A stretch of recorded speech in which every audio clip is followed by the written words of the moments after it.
नमस्कार, स्वागत है आपका। मैं हूं आपके साथ सुमित गुप्ता। आप देख रहे हैं स्पेशल रिपोर्ट। चीन अपनी नापाक साजिशों से बाज नहीं आ रहा है।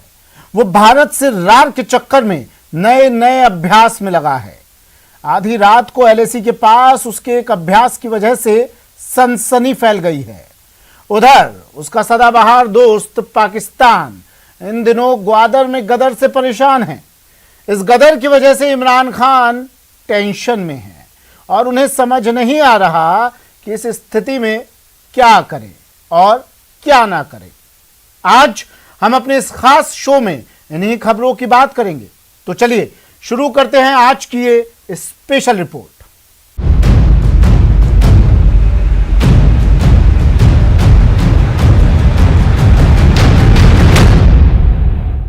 एलएसी यानी वास्तविक नियंत्रण रेखा पर चीन एक बार फिर सीमा विवाद को तूल देने के साथ जंग की तैयारी करता नजर आ रहा है। चीन सेना के आधिकारिक समाचार पोर्टल के मुताबिक पीएलए ने बॉर्डर के पास किसी अज्ञात जगह पर एक बहुत बड़ा युद्धाभ्यास किया है। इस युद्धाभ्यास का सबसे अहम पहलू यह है कि चीन की सेना ने इस दौरान न सिर्फ रात में जंग लड़ने का अभ्यास किया बल्कि रासायनिक और जैविक हथियारों के इस्तेमाल का भी परीक्षण किया है। ऐसे में सवाल ये कि क्या ड्रैगन एक जहरीले जंग की तैयारी कर रहा है?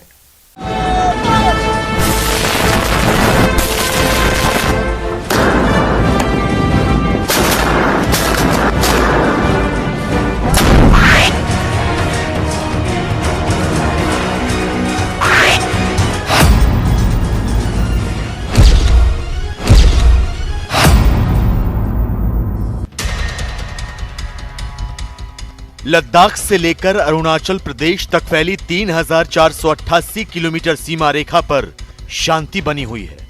चीन और भारत की सेनाएं अपनी अपनी चौकियों पर निगरानी कर रही हैं। ऐसा लग रहा है कि हालात सामान्य होने लगे हैं, लेकिन हकीकत तो यह है कि अब भी एलएसी पर दोनों देशों के बीच तनाव कम नहीं हुआ है।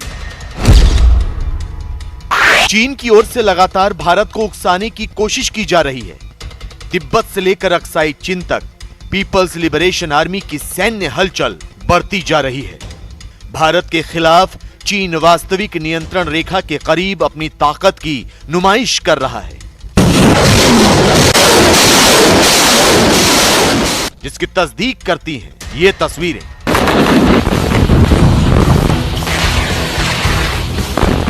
पीपल्स लिबरेशन आर्मी के आधिकारिक समाचार पोर्टल में छपी एक रिपोर्ट की माने तो चीन की सेना ने किसी अज्ञात जगह पर दिन और रात में युद्ध लड़ने का अभ्यास किया। रॉकेट लॉन्चर से दुश्मन पर हमला करने का अभ्यास किया। 4、3、2、1，点火！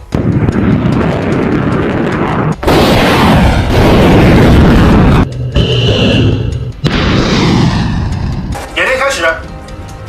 चीन सेना की घात लगाकर हमला करने वाली बख्तरबंद टोली ने जंग की तैयारियों को परखा तो इस युद्धाभ्यास में विस्फोट करने वाले इंजीनियरों को खास तौर पर बुलाया गया था।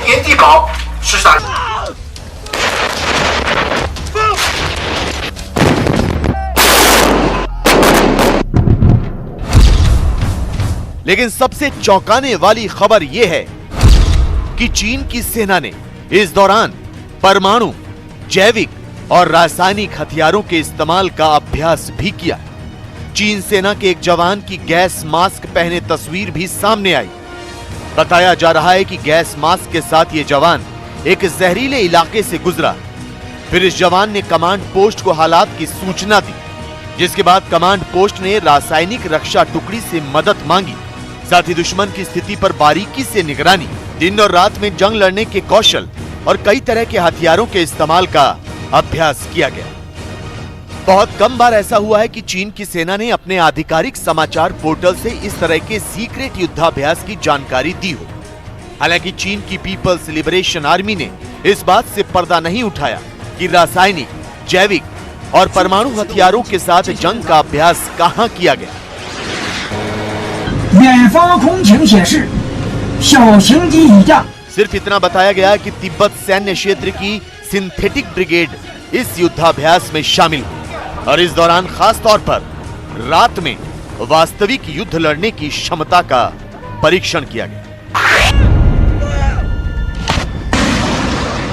标尺358，向左年24，全年28准备。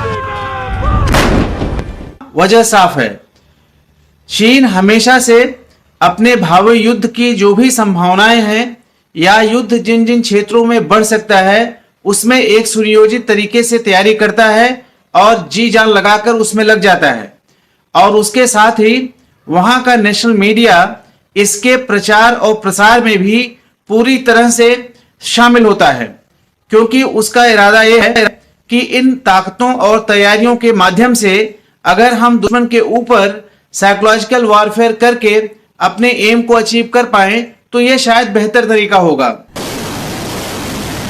वैसे तो इस तरह के युद्धाभ्यास भारत चीन सीमा पर युद्ध के लिए तैयार रहने के लाल सेना के निरंतर प्रयासों का हिस्सा है। खबरों की माने तो एलएसी पर चीन ने बड़ी संख्या में अपने सैनिकों को तैनात किया हुआ है। एक अनुमान के मुताबिक हजारों की संख्या में सैनिक उन्नत हथियारों के साथ तैनात हैं। लेकिन परमाणु, जैविक और रासायनिक युद्ध का अभ्यास करना भारत के लिए खतरे की घंटी है। इसी साल नवंबर में एक रिपोर्ट सामने आई थी। इस रिपोर्ट में अमेरिकी रक्षा विभाग ने कहा था कि चीन रासायनिक और जैविक हथियारों के दोहरे इस्तेमाल की तकनीक पर रिसर्च कर रहा है। रिपोर्ट में यह कहा गया था कि चीन संभावित दोहरे उपयोग वाली जैविक गतिविधियों में लगा हुआ है। BWC यानी बायोलॉजिकल और टॉक्सिन्स वेपन्स कन्वेंशन और CWC यानी केमिकल वेपन्स कन्वेंशन को लेकर चिंता बढ़ गई है। यही नहीं, रिपोर्ट में यह भी बताया गया था कि चीन के पास 2030 तक कुल परमाणु हथियारों की संख्या 1000 के करीब हो जाएगी।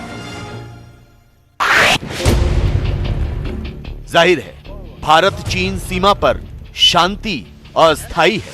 किसी भी वक्त चीन परंपरागत युद्ध के साथ जैविक और रासायनिक युद्ध का आगाज कर सकता है।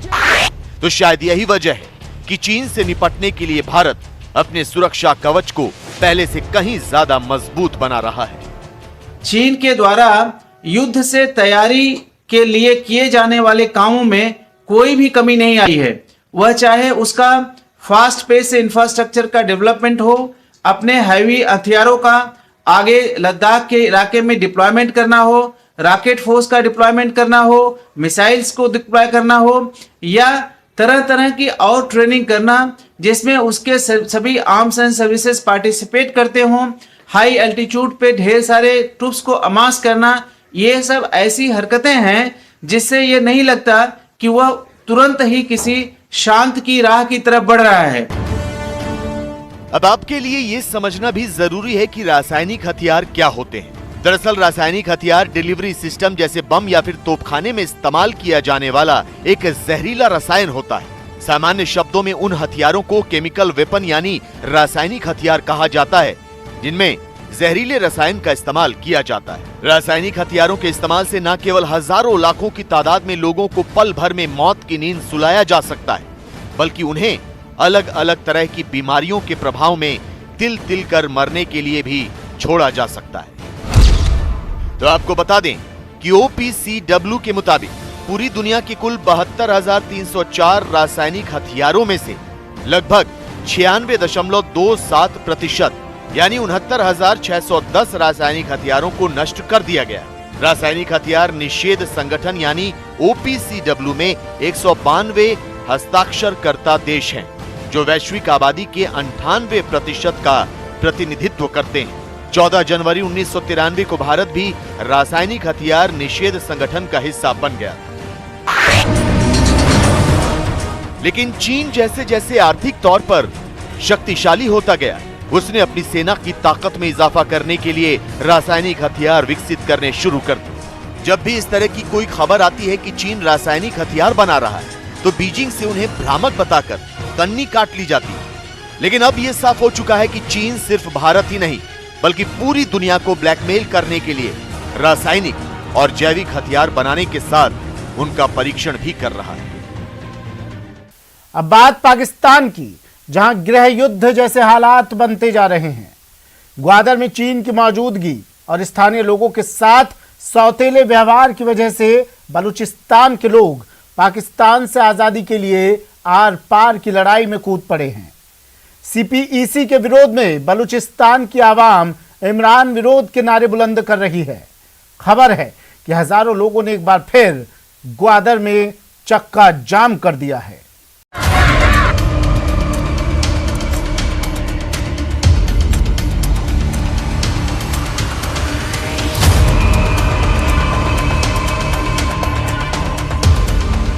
क्रांति की मशाल थामे इस जन सैलाब की तस्वीरें इमरान खान नियाजी को सोने नहीं दे रही। आंदोलन की साख से चीन के राष्ट्रपति शी जिनपिंग भी दहशत में आ गए हैं। बहुत तेजी के साथ पाकिस्तान का बलूचिस्तान प्रांत अशांत होता जा रहा है। ग्वादर से निकली विरोध की चिंगारी समूचे बलूचिस्तान में प्रतिशोध की अग्नि बनकर धधकने लगी है। पिछले एक महीने से पाकिस्तान और चीन के खिलाफ शुरू हुआ संग्राम अब गृह युद्ध की शक्ल अख्तियार करने लगा है। ग्वादर की जनता ग्वादर को हक दो के नारे लगा रही है। इस्लामिक नेता, राष्ट्रवादी और बड़ी संख्या में महिलाएं और बच्चे आजादी के आंदोलन में शामिल होकर पाकिस्तान के टुकड़े करने पर आमादा नजर आ रहे हैं। दरअसल ग्वादर की जनता इमरान सरकार से ईरान के साथ व्यापार संबंधों में छूट और शहर में सुरक्षा चेक पॉइंट में ढील देने की गुहार लगा रही है।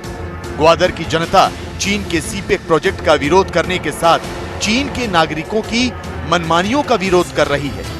ग्वादर में चल रहा विरोध प्रदर्शन इमरान सरकार और वहां की शक्तिशाली सेना के लिए खतरे की घंटी है। ग्वादर में पहले भी इस तरह के विरोध प्रदर्शन होते रहे, लेकिन ऐसा पहली बार है कि इतनी बड़ी तादाद में जनता ने सामूहिक तरीके से आंदोलन शुरू किया है। चाइना एक ऑक्यूपाइंग फोर्स की तरह, उन्हें लगता है कि उन्होंने ग्वादर के इलाके को खरीद लिया है। एक तरीके से लीज पे जरूर ले लिया है, इन पाकिस्तान ओज मनी, लेकिन वो ट्रीटमेंट जो लोकल्स को दे रहे हैं, जिस तरीके से उन्हें वो थर्ड क्लास सिटीजन समझ रहे हैं, जिस तरीके से वो उन्हें वर्किंग फोर्स समझ रहे हैं सिर्फ कि जिनको हम काम दे रहे हैं तो एहसान कर रहे हैं, तो ये अपने आप में मुझे नहीं लगता कि पाकिस्तान की जनता को सहन शक्ति होगी इतनी कि वो इसको सहन करे। बलूचिस्तान प्रांत में स्थित ग्वादर की सीमा से कुछ ही दूरी पर ईरान है और ये अरब सागर में स्ट्रेट ऑफ हॉर्मुज के बेहद करीब है। यह चीन के बेल्ट एंड रोड इनिशिएटिव का प्रमुख केंद्र है। पाकिस्तान का दावा है कि ग्वादर और सीपेक से चीन को अरब सागर तक पहुंच मिलेगी, जिससे न सिर्फ चीन बल्कि इस पूरे इलाके का आर्थिक भूगोल बदल जाएगा। लेकिन इस दावे के बीच बलोचों के भविष्य पर कोई चर्चा नहीं हो रही, जिसे देखते हुए अब ग्वादर के लोग सड़कों पर उतरकर अपनी आवाज बुलंद कर रहे हैं। तो इस भारी विरोध प्रदर्शन के बाद पाकिस्तान के प्रधानमंत्री इमरान खान ने कहा है कि ग्वादर तट के नजदीक मछली पकड़ने वाले अवैध जहाजों के खिलाफ वो कड़ी कार्रवाई करेंगे। लेकिन ग्वादर के साथ पूरा बलूचिस्तान इमरान के इस वादे से मुतमईन नजर नहीं आ रहा। वहां के लोगों को इस बात का डर सता रहा है कि पाकिस्तान और चीन की योजना से उनकी आजीविका संकट में पड़ जाएगी। तो शायद यही वजह है कि वहां विरोध प्रदर्शन अब एक बड़े आंदोलन की शक्ल ले चुका है, जिसकी वजह से इस इलाके में इमरान सरकार को हजारों की संख्या में अतिरिक्त पुलिस कर्मियों की तैनाती करनी पड़ी। ग्वादर के लोगों के लिए सबसे बड़ी ट्रेजेडी है कि उनकी अपनी सरकार पाकिस्तान में उनके साथ खड़ी नहीं है। वो उल्टा उन पर जुल्म ढा रही है, ह्यूमन राइट वायलेशंस कर रही है, अपने इनकम के वेस्टेड इंटरेस्ट की वजह से एक तरीके से उन्होंने ग्वादर इलाका और वहाँ के लोगों को चीन के हाथ बेच दिया है। जिस तरीके से ग्वादर के लोगों के ऊपर एक तो मार है जुल्म की पाकिस्तान की, साथ ही साथ अत्याचार हो रहा है चाइना द्वारा। ग्वादर पर पहले ओमान का कब्जा था। साल 1958 में पाकिस्तान सरकार ने उसे खरीद लिया था। तो अब यहाँ के लोगों को लगता है कि पाकिस्तान की सरकार चीन के हाथों उनके भविष्य का सौदा कर सकती है, बलूचिस्तान को नीलाम कर सकती है। लेकिन इमरान खान ऐसा करें उससे पहले उन्हें बलूचिस्तान में आजादी वाले आंदोलन की आग से होकर पड़ेगा। इमरान खान को पूरे बलूचिस्तान में विद्रोह का सामना करना पड़ेगा। स्पेशल रिपोर्ट में वक्त एक ब्रेक का है।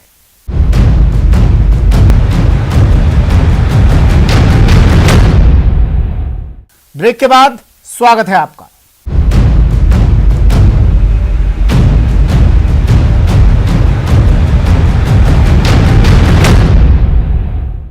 राजस्थान में हाड़ कंपाने वाली सर्दी की शुरुआत हो गई है। उत्तर भारत से चली शीतलहर ने समूचे मैदानी इलाकों को अपनी चपेट में ले लिया है। राजस्थान में अब ठंड प्रचंड। शीतलहर से कांपने लगे लोग।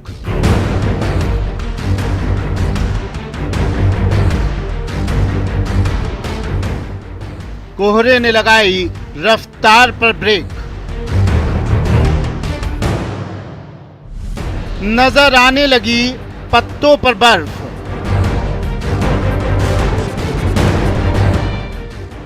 कई शहरों में तापमान शून्य के करीब। अगले एक हफ्ते तक यही रहेगा हाल।